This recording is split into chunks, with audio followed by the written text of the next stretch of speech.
Le Parlement européen était en plénière le jeudi dernier. Parmi les sujets à l'ordre du jour, la situation sociopolitique en Guinée.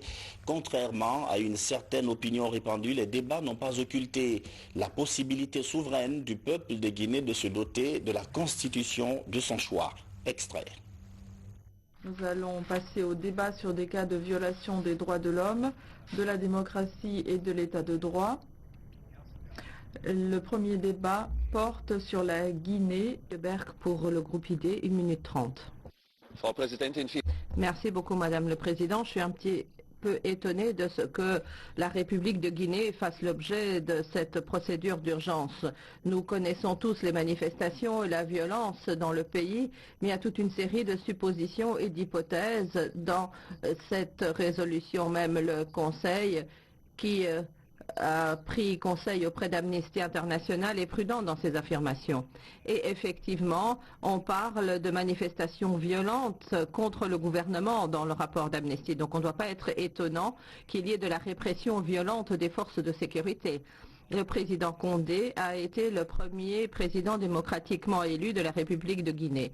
Et il a expliqué qu'il voulait réformer la Constitution parce qu'elle était un reste des temps coloniaux. Ce n'est pas une dictature, il offre un référendum sur cette question. Il y a également des élections qui sont prévues, des élections qui permettront aux électeurs la possibilité de décider de l'avenir de la République de Guinée.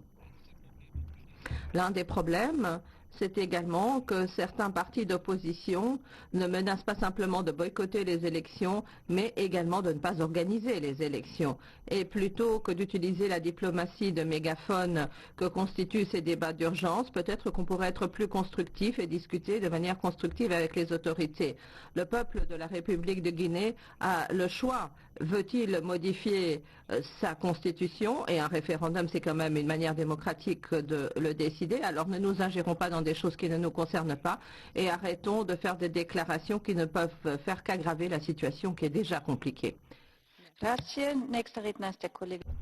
Prochain orateur, Monsieur Mariani, 1 minute 30. Merci Madame la Présidente. L'époque de Sékou Touré est désormais lointaine et celle de l'influence française en Afrique s'éloigne. Aujourd'hui, la Guinée-Conakry fait face à un lourd héritage, une volonté d'émancipation de la tutelle coloniale et de lourdes difficultés à atteindre les promesses que l'État a faites aux différentes composantes de la société guinéenne. Au cœur des déséquilibres constants entre ces composantes, la Guinée-Conakry est l'objet de très lourdes interférences étrangères qui n'arrangent rien à la situation. Les nations européennes et les États-Unis peuvent être intellectuellement opposés au référendum à venir dans le pays, mais la Guinée-Conakry est indépendante et cette nation peut choisir librement de modifier sa constitution si tel est son souhait.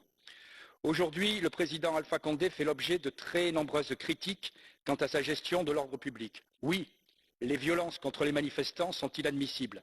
Mais oui, les atteintes des manifestants à l'ordre public, comme le révèlent certains documents, sont aussi inadmissibles.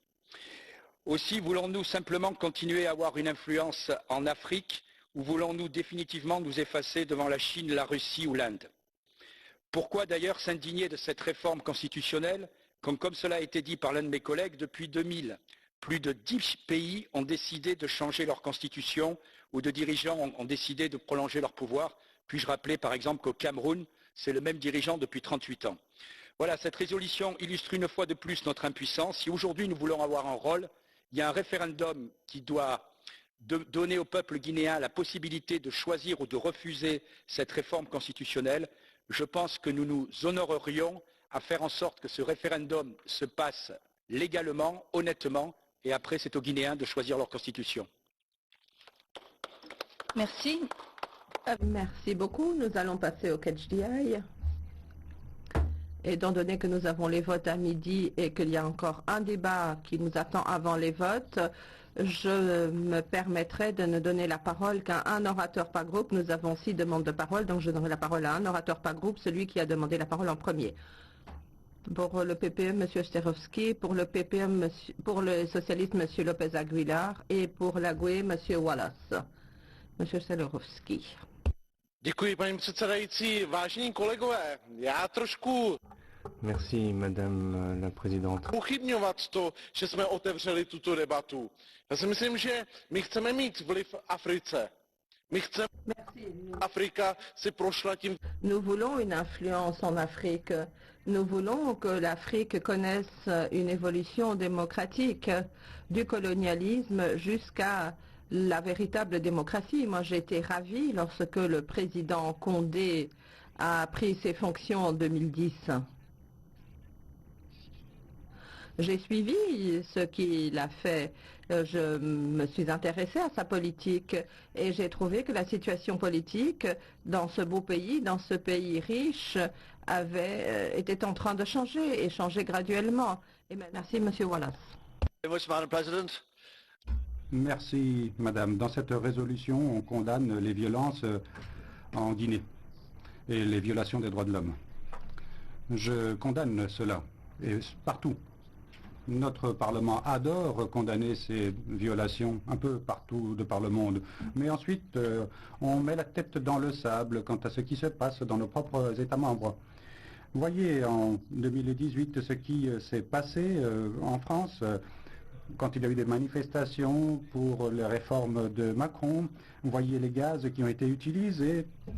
Vous voyez le nombre de blessés et de morts aussi en raison des interventions de la police française.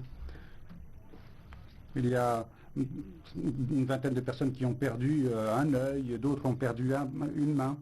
Alors nous avons ici évidemment besoin de faire quelque chose, de reconnaître le droit des peuples guinéens, mais pourquoi est-ce que les Français ne peuvent pas faire la même chose? Je pense qu'il faut traiter tout cela sur un pied d'égalité. Merci.